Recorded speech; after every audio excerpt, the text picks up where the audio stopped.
Hello, and welcome to Covert Castaway. I'm Holly. Je suis Stéphane. Join us as we share what we learn and how we're making the transition to liveaboard cruising. So Croatia is a wrap. We are sitting at anchor now in Corfu, Greece. And you want to describe a little bit where we're at? We're in a small bay just outside Corfu, the city.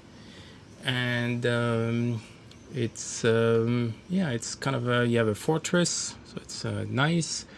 The bay is mostly grass, seaweed, but you have spots of sand. So you have to find those to get a good bite on your anchor. Took us like 3 tries.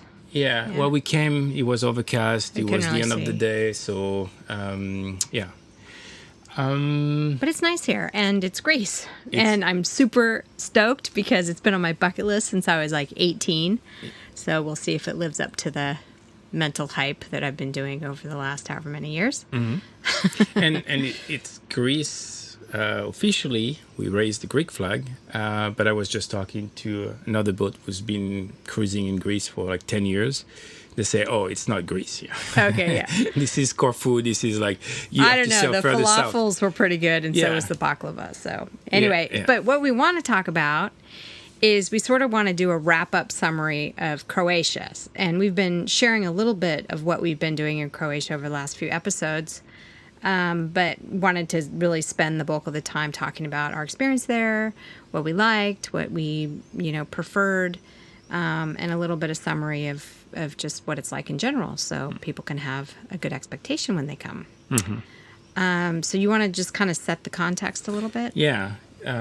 Obviously, we're going to share our experience based on the fact that we stayed 1 month, which... 35 days. Oh, okay. Yeah. A month plus. Yeah. So there is only so much that you can discover from a country by staying so little.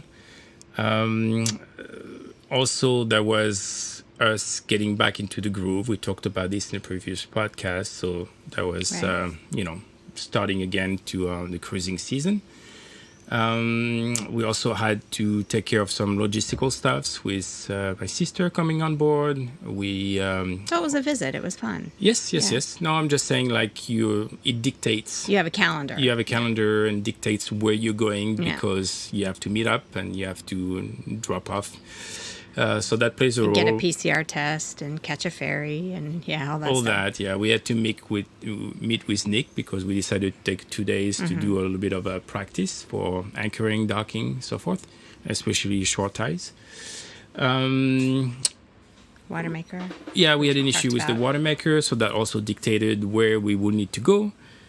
So we're going to give some impressions we got, but take this based on all that. Yeah. In context based on our own experience. Right. So it's not like the experience of if you're going to come and charter a boat for a week or 2. It's not someone's experience who spent their entire season in Croatia. It's just our 35 days. Yeah. Yeah. So... and the other thing is we were early also in the season. So that was the month of May. So that's important because the weather, the water temperature. It sounds like different. we're setting it up to bag the whole country or something. That's not it. We're just trying to set content. On the other side, it's also still COVID type season, so probably less traffic, less charter at the time. So given all that, we'll give our impressions. So we really loved certain places. We had a great experience in Hvar, but I think it was based on where we were anchored, what we got to do when we were there. We went on a bike ride over the ridge and then visited the town of Hvar, and that was nice. But it was also the experience with the local people. Yeah, that's always going to be special because we ended up. It's the unplanned stuff. Yeah, we typically want to anchor in remote places, and because it was coming late into the day and the bays in the area where we wanted to anchor was grass, then we ended up taking a mooring boat, and that dictated the experience we had. Right. Where because then you have to eat at the restaurant. Like that's how it is in Croatia, just as a whole. It's sort of. I'm not saying every single place, but most places with mooring balls they're set down by people who want you to go to their establishment, and that sort of dictates what you do depending on where you need to be or can be, based on the wind or the weather, and that sort of thing. So that has a lot to do with what your experience is going to be like. Yeah. And we ended up being the only customers that night.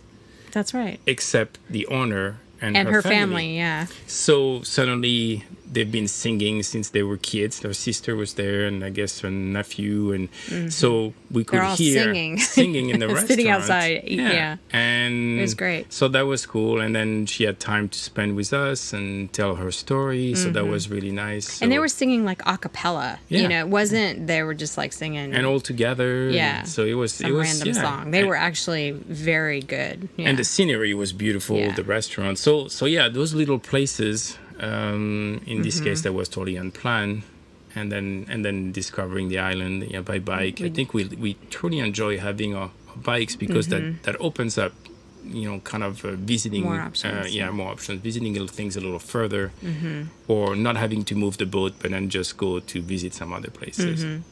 We also liked Vis. It was a beautiful small place. We stayed not in Vis, they call it, but on the other side. The southern part. What's it called? Komiša, yeah. And this little fishing town. And then we met friends there, other friends that were chartering for a week a boat with their family. So we met up with them. We've got the water taxi in the background. And so we met up with them, which was cool, but we rented a scooter and we, went all the way around. So that was super fun because that was outside of the ordinary, And for that island, that's what it looks you do. small, but it's still a pretty large big island. And instead of going around to go to Vis, it was great to figure out that, Vis was maybe a little kind of too popular or too touristy. Vis was. The town of Vis on the island of Vis. That's where it got like really yachty, And again, that's our personal preference, and not everybody. There's a bunch of people that like doing that, but they were kind of stacking the boats next to each other on the. Plus, Riva. It was like, I think they call it Charter Week, right, where students, I guess they group students from different nationalities. The college kids basically sign up for this yacht week, and they buy a cabin, but they don't know what boat they're going to be on. So they do. Who they're going to be right. So they with. do like a grand mashup, and then people end up meeting people. So it sounds like a lot of fun if you're a college student, for sure. Yeah. So when we saw that, we were like, no, and it's pretty large. Yeah. We like the little bays, the little cities, and so we were happy. And that was not a island where you can easily bike. Right. And it was pretty high. Yeah. There's no biking that island. Yeah. The other little spot we liked where we spent 5 days was that, I don't even know where it was. What was this? Was it Sipan? Where was it? Where we tied up to shore for the first time, and we had 2 lines, and we stayed there for like 5 days. It was this little inlet. There were no mooring balls. There was nothing. There was a little teeny tiny dock that you could sort of enter from the road, and your dinghy, of course, but we tied up. There was no one around, and we sort of had the whole place to ourselves. And then we stayed there for 5 days until we finally needed hot water because it got a little chilly, and we had to start going up to, go forward with our plans. And then we ended up, what island was this? Oh yeah, Luka Drevnik Veli. Yeah, just a little spot there, and there weren't that many boats. I mean, in general, at the time we were there, it was more windy the further west you were going. That's right. And obviously less boats, or because you have to commit to go further west and potentially have more wind. This one was still fairly close to Split. So during the weekend, we got more of the weekenders and maybe more first stop or last stop for charter boats. So I think in general, we've enjoyed maybe the islands further to the west. With fewer people. Yeah, a little bit more natural scenery. Yeah, and so the basic deal is, so I've explained some places we like, and then we're going to talk about ones we really, really liked. But the thing to keep in mind is the charter boats and where they're going to go. Like, they're going to want to hit the high points. So they're going to want to go to Hvar. They're going to want to go to Vis. And we weren't there during peak season. We were there still on shoulder season. So we don't even really know what that is going to be like. But there are definitely spots where the charter boats kind of know to go. Mm-hmm. And if the boat's being captained, like if you get a charter boat with a captain, they also have relationships with people on the ground, and who knows, maybe arrangements, like make sure they come here to the restaurant or whatever. Our friends that did the charter boat, they ate on the restaurants half the time, and then they ate on the boat half the time. And it's definitely, you get a sense that the captains kind of have their places that they're going to be. So, I guess they leave on most of them leave on Saturday. The bareboats leave on Saturday, and then Well, in the case of if you had a captain, based on our friends, they boarded the boat on a Friday afternoon, mm-hmm. and they left the dock at 4 p.m. Mm-hmm. For people who charter, you typically board the boat on Saturday, you spend Saturday night at the dock, and then you leave Sunday morning. And then you come back. So some people, I guess, want to come back Friday night at the marina or stay close on an island close to the marina on Friday night to have one more night on anchor. And then Saturday morning, they get up early. So you have to be thinking about this to know that, at those times. What you're in for. Yeah. And then obviously the first trip from Split or Dubrovnik or wherever you're chartering from is going to be closer to land. Right. So the charters all leave from Split and Dubrovnik for the most part. And so anything nearby there, either, during the weekend or right before the weekend, anything close kind of gets busy. Yeah. And we were right in the thick of things because we were in Split, because that just turned out to be the time that we were kind of done meeting with Nick, and then for the lessons. And then we were also meeting our friend there who was getting on the boat. Mm-hmm. So we were in sort of that mess a little bit for that part, but we kind of knew that was the way we were going to be. Mm-hmm. But what we absolutely fell in love with were the national parks. Mm-hmm. So what was your favorite? Probably Millet. Yeah, me too. Because the anchorage is just surrounded. You're like in an arena, and then the entrance is like amazing because you're between two, not cliffs, but you have a very narrow entrance, and then it's basically a corridor, mm-hmm. and you keep going through this corridor. It's like a grand entry when you come, and then you come to the bay. And the bay is like super easy to anchor. It's like 10 to 14, 15 meters. Mm-hmm. You can basically drop your anchor anywhere. So we're talking specifically about Leukopolis? Yeah, on the northern side. On the northern side. And we actually went there twice. Mm-hmm. We went there, the first time is where your sister met us. Mm. And then the second time, we were meeting with some other friends, Sailing Mimpi, who we met in Porto Montenegro, and then they were coming up to Croatia from Montenegro, and it's just sort of where we met up halfway, and we were looking for another little place to anchor along the coast there, and the wind wasn't right. We couldn't find a spot so we're like, you're gonna want to go there anyway, so we'll just go. It's beautiful, and you can like rent bikes, and again, they have like a lake inside. You take a little ferry. I think we mentioned this in a previous podcast. And there's a monastery, and the bike ride's cool. There's a bunch of places to discover. There's little beaches. There's tons of hikes. Mm-hmm. If you wanted to go on hikes, we're near an airport too. So that's what that is. So now the drawback is, and it's a good drawback. I mean, you're paying a fee to stay in the national park for the boat. And if you go visit some places, you'll pay something else. What to know is that starting June 1st, the prices like double. Yeah. So, So the first time we went, it was 300 kuna. 300 kuna for, what was it, 3 nights or 4 nights? Yeah, they seem to be very, very flexible. Right. I think part of it, my guess, is there are not that many boats. They probably want the boats to stay a few days as opposed to just to help the restaurants too, in case in the stores. So I think they probably know each other, and they're like, "Hey, we'll only come one night, and then we won't come back to your boat. So basically, like, stay here a few more days." And that was the same, and they remembered us, and that was the same on the second time. But the price had doubled. Right, it was 600. So they seem to be kuna. flexible about that, at least in the low season. Yeah. The other national park we did was Lastovo, and also further west. That was also, we like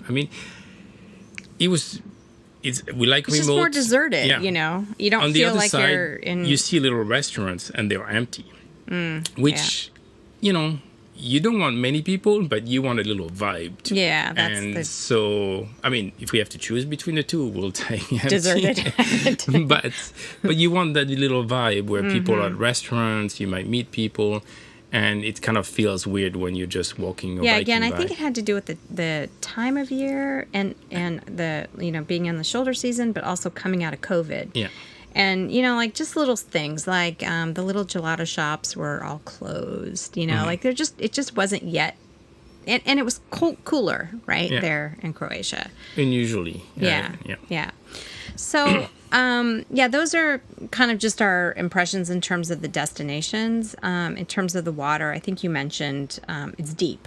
So it's very deep, which is good because you're not going to run aground.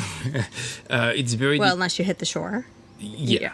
The rocks. It's very deep, even close to the shore. So typically, like, you can come really close to the shore, and you're going to have still 3-4 meter depth. So that's a good thing and a bad thing. The good thing is you can come close to the shore, and you're going to typically have to short tie. You'll have to short tie doing that. Drop your anchor maybe in 20 meters, and then, do the process of tying up to rocks and trees on the shore. So it's just a process to get used to, but that's one thing. So now the drawback of being deep, I know when we take pictures and, you take the picture of the shore and with the sun, and then it's like the color is beautiful. But around you, the water is darker because it's deeper.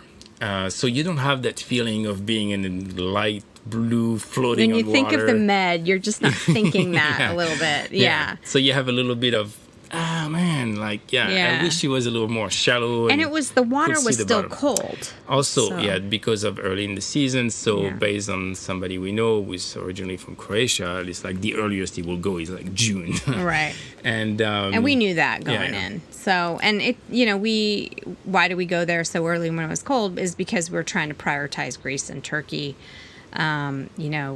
this year. I mean, Croatia was definitely a destination and it was a priority, but we knew given the time we were going, it was just going to be cooler. Yeah, because we want to really spend time in Greece and Turkey and decide at the end of this season what we're going to do next. Right. Like spend more time in Greece and Turkey that people we've met who like end up spending years. Right. Or, so we'll decide. So anyway, that's what we decided to prioritize for this season. Yeah. So the water, deeper, colder this time of the year, and then requires short ties. But let's talk a little bit more about the sea life too. When we met up with our friends on Sailing Mimpy, Stephen is a expert technical diver. So he's done crazy diving.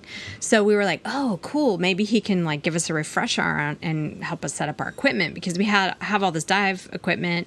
We have the compressor and everything, but we never put it all together really, it still had tags on everything. Yeah.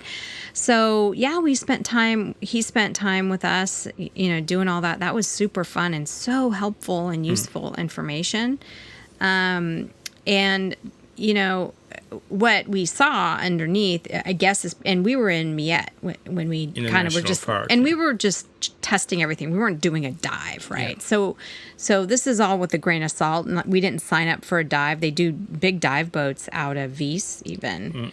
But from what we hear from everybody, it's not really the place to dive. Like, And it seems to be true in general for the Med. Yeah. That's what we've heard too. Yeah. Like, the number of fish and we stuff. see a lot of small fish. Yeah. We've seen maybe in the last month, dolphin sightings twice, maybe.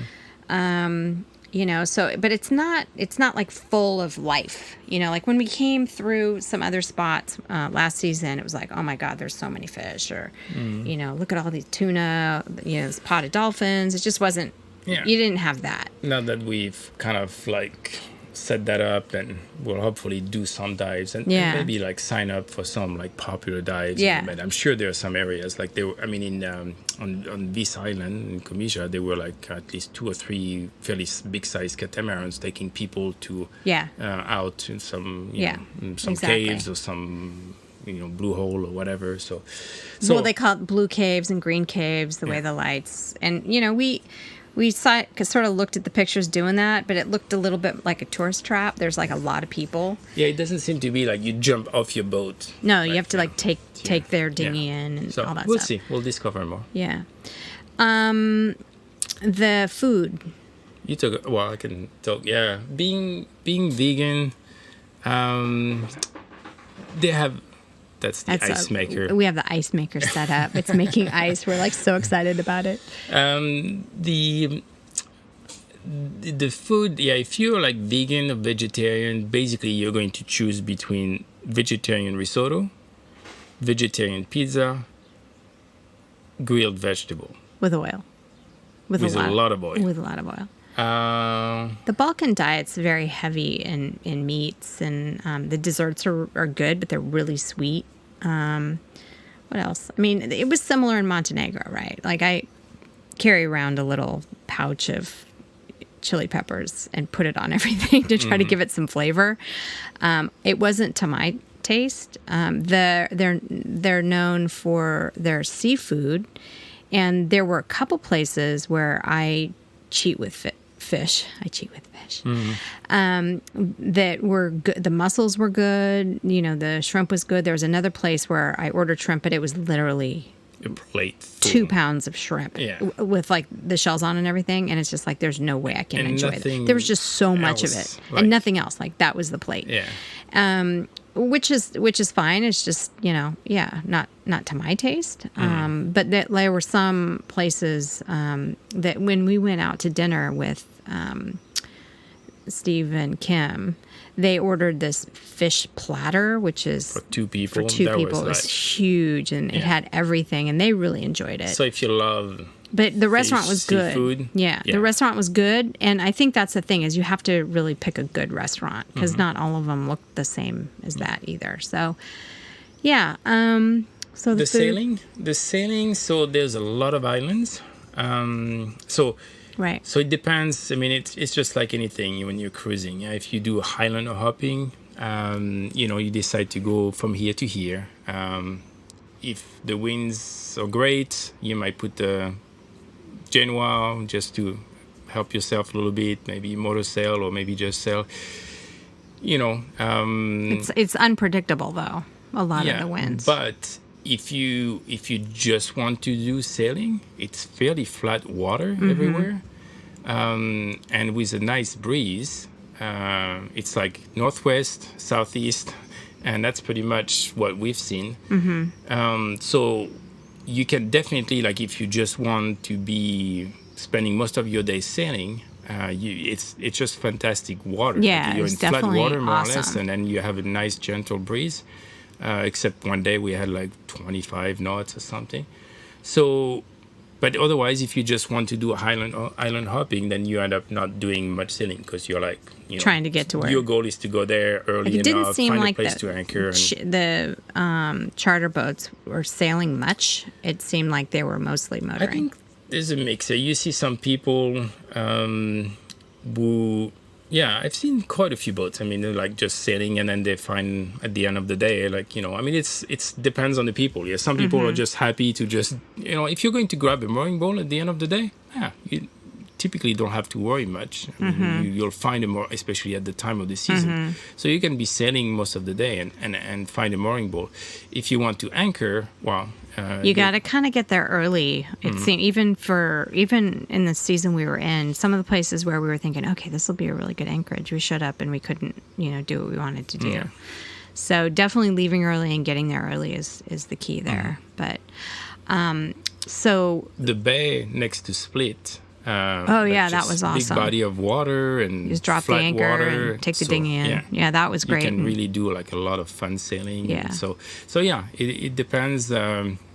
Definitely, for sailing, I think it's nice when you have just like flat water and wind. Yeah. Croatia's super popular. I guess it's the number one most popular spot to charter a boat. These days, that's what they say, and I can definitely see why. It is very beautiful, and the people are amazing, for sure. I mean, everybody's super friendly. Everybody we met was awesome, except the one guy who was trying to get us to drop our line. And this is my land, drop your line. No, we're not dropping our line. Everybody speaks English. Everybody speaks English, super nice. So that was really, really great. But it wasn't cheap, right? Like, the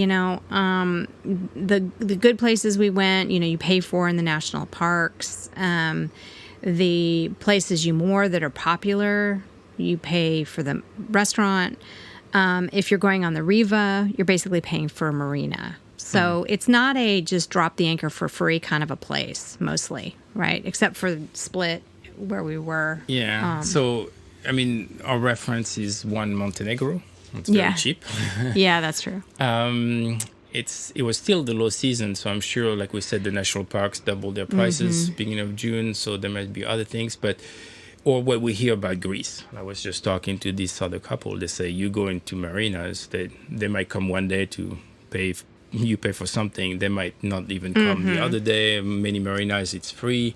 So they eat out every night. And they say it's cheap to eat out, because it doesn't make sense to cook on board because it's so cheap to that's eat. The thing is in Croatia, the dinners even, we don't order wine, right? Because we just don't drink normally. And we don't order big meat or fish entrees mostly, right? So we're ordering salads and maybe a couple appetizers or a side, or the dessert. Yeah, dessert. You have dessert. How much would you say on average? On average, I would say it was still like $80. That much? Yeah. I mean, it definitely, definitely was more expensive than I would have thought. With appetizer, meal, and dessert. Yeah, like, even the light day we had at that one restaurant was still like $50. So and if you grab their mooring bowls, I mean, they know the mooring bowl is free, but then, you eat there, and the ambiance is great. It's like nice restaurant there. It's fine dining, except everybody's wearing shorts and t-shirts. So as a reference, this couple was saying, I mean, they seem to like, they call them taverna. I don't know, like small local taverns. Place. Yeah, I don't know if like here in Greece, they were saying like it's €25. For two people. Yeah. So you don't go there to spend, if you. Well, I mean, if people want to go to, my point is just know that that's going to be in your budget, and if you like fine dining and you want to seek out the nice restaurants, there are some, and the food's amazing. It's also expensive, and even the groceries. I noticed when we got here to Greece, even, and we were just buying regular things like tomatoes right here downtown in Corfu, right. I'm thinking, these tomatoes are going to be, like the fresh produce, right? And we walked out of the store. I'm like, oh my gosh, that's like half of what we would have spent in Croatia for the same items. So it's just different. It's just different.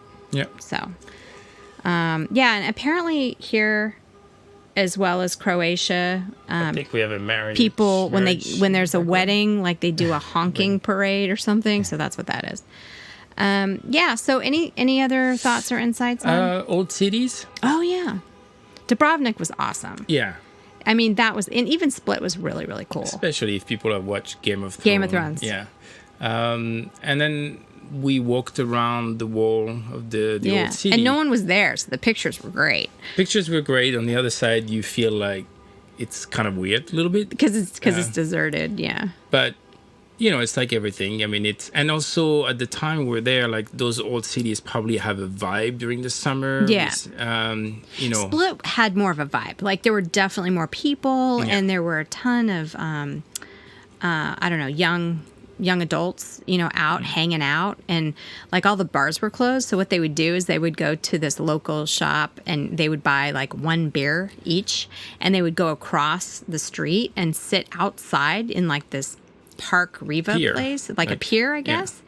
Yeah. And all hang out and talk and smoke cigarettes and drink their one beer. And then when their one beer was done, they march back over, they exchange their bottle, and they get a new bottle of beer and hang out. So, I mean, that looked really cool. Yeah, I think it might have been a consequence of COVID. Yeah. The bars and restaurants, I guess, were closed. Because everybody has to eat outside. That was the other people thing. figured out, it's like, hey, not only it's cheap, at this little beer store doesn't have seating area. So that guy's killing it, like making a killing. There's a line outside between, So and it was fun because that pier was kind of in the dark at night, but you have groups of people. I mean, it was how many really people? Cool. Like probably 200 people just right there. And so that was the most people we have seen. I think since the COVID, in general. So we were like, wow, there's a lot of people walking around downtown Split. Yeah. And also part of our context, we're talking about Dubrovnik, Split, and in between, but we didn't sail further north than Split. Yeah. So there's a lot more, to see further north, many more islands. Right. And we hear that it's like even more beautiful potentially. Yeah. And all the little towns can sort of all start to look the same after a while, especially if you've been to Dubrovnik and Split. They all have their little spin on the same thing. So I think there are things to explore, and every town has its thing. We were in Cortula, depending on how you pronounce it, which is the home of, Marco Polo, they say.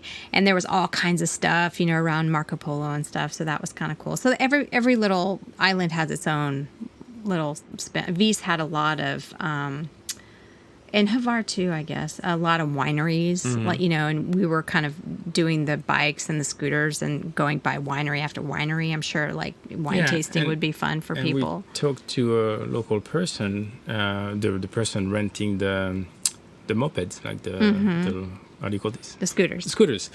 And so I say, like how many people live on the island during the winter? I think she said 800. Yeah, it wasn't very many. Small. And I say, so people like go somewhere like nice and warm. And she says, no, people stay on the island. And she said they usually have another job. And so they might have like wineries, or they might have something restaurant else. Owner and, So they seem to just hang out and be happy with living a quiet life until the craziness of the next season happens. Yeah. So I really liked Croatia. I only have it to things I can compare to. Like, so for example, if you've gone to the BVIs, for instance, it's definitely, I would put Croatia above the BVIs for sure. I think the natural beauty is also amazing, the mountains in the background. But definitely, Dubrovnik is something to see for sure. We really enjoyed Split, the vibe going on. And then just looking for those little desolate anchorages where you could kind of feel like you were in nature and surrounded by nature, and you can really, really, appreciate that. That was, I think, our best experiences. So anything else you want to bring up? No, I think we've covered Croatia. Quite a few things, yeah. Again, I mean, we have our own context. We have, we're limited by where we were, like Stefan said, we didn't go more north than Split. I'm going to post, we're tracking our trip on an app called Polar Steps. And I think I can embed the map into our blog on sailingalwyn.com. And so I'm going to try to do that. If you're interested in where we went, and I'm sure there's places you guys would recommend that we completely missed. So we'll have to get them next time. And so, if you'd like to drop us a note and respond, that'd be awesome too. And there's also pictures. Hopefully you'll be able to access those and just see where we were and what we did. And as always, if you like the podcast, we'd love if you could give us a rating. It just because it helps find other people that might be interested based on other podcasts they follow. And also drop us a note if you have any topics you want us to cover, because otherwise we're going to be talking about Greece. Yeah. From here on out for the next 3 months. Or destinations. So now, then basically, in Corfu, we're going to go south slowly. The Corinth Canal is closed, so everybody has to go south around the Peloponnese. So as we go south, if you think of places, any destinations, I mean, we're sort of open. We're living day by day on the destination thing. Pretty much, yeah. We don't have. For now we're here in Corfu, and we'll probably leave on Tuesday after the little weather system goes through, and we're just going to sail further south to a nice little bay, sandy beach. I'm kind of looking forward to have a little bit like. Well, it's been warmer here. We've been swimming. Yeah, the water's warmer. And those people next to us, they've been here 3 weeks, and they said in 3 weeks the temperature has gone up drastically for the water. Mm-hmm. So looking forward to warmer water, clearer water, sand, kind of, and then get to some, little music, Greek music, and the Greek food so far for vegetarians and It's pretty good. It's many more options. Yeah. It's very good. So, excited about the next 3 months for Greece, All right. Okay. Thanks for listening, and until next time. Bon vent. Thank you for listening. If you like this podcast, please subscribe, like, or share with another covert castaway. Fair winds for now.